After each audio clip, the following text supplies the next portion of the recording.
Témoignage, le journal d'Alice Lenczewska. Comment devrais-je me préparer à l'utilisation rationnelle de mon temps? Faire le soir le plan de la journée suivante ou me demander le matin. Demander son acceptation ou son changement. Ensuite suivre ce plan. Moins de spontanéité, plus d'organisation et de cohérence. Respecter les heures de sommeil de 23 heures à 6 heures. Cela te suffira, mais pas moins. Alors tu seras en pleine forme pendant la journée. Tu devrais être efficace et organisé. Le soir, tu en rendras compte exactement. Tu peux prendre des notes. Pendant la confession, tu devrais également en rendre compte. Ce n'est pas uniquement ton obligation. C'est moi qui te l'ai imposé. Je t'aiderai, mais il doit y avoir de la volonté et de l'effort de ton côté.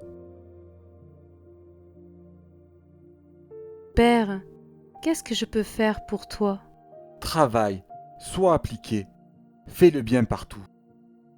Même quand tu es à la maison, seul avec moi, de cette manière tu me réjouis aussi.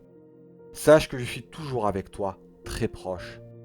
Seulement toi, à cause de tes distractions, tu n'arrives pas à me remarquer. Ce qui me cache, c'est le péché et la distraction, alors que je suis si près de chacun de vous. Père, tes paroles arrivent si basses.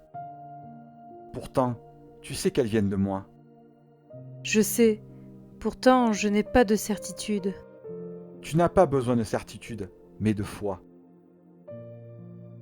Il faut demander la foi tous les jours, la construire dans la peine de tous les jours, pour qu'elle soit grande et qu'elle ait de quoi se nourrir.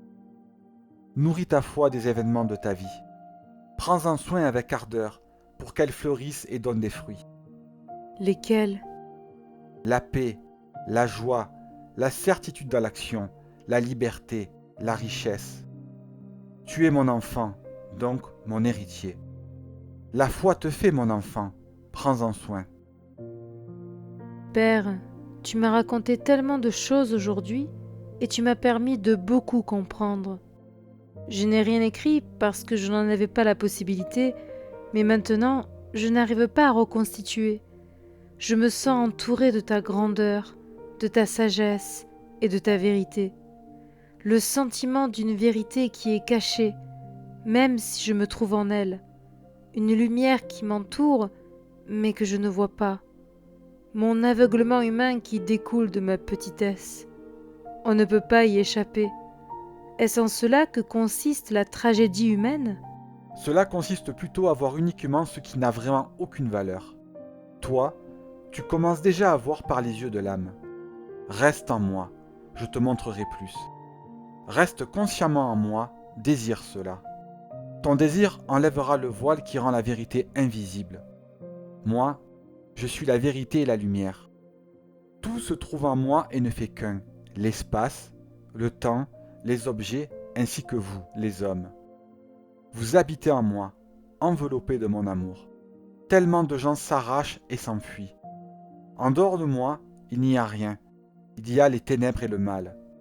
Le désespoir et la douleur d'une séparation qui ne finira jamais. Sois mon bon enfant et sois proche. Je veux te dire et te montrer beaucoup de choses, pour que tu ouvres les yeux et les cœurs d'autres de mes enfants.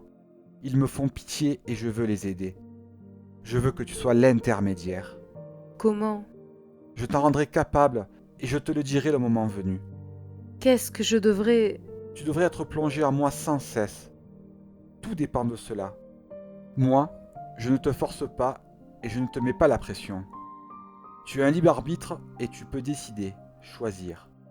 Je te montre les possibilités et je te demande, je t'invite. Est-ce que tu veux? Réponds-moi maintenant. Je veux.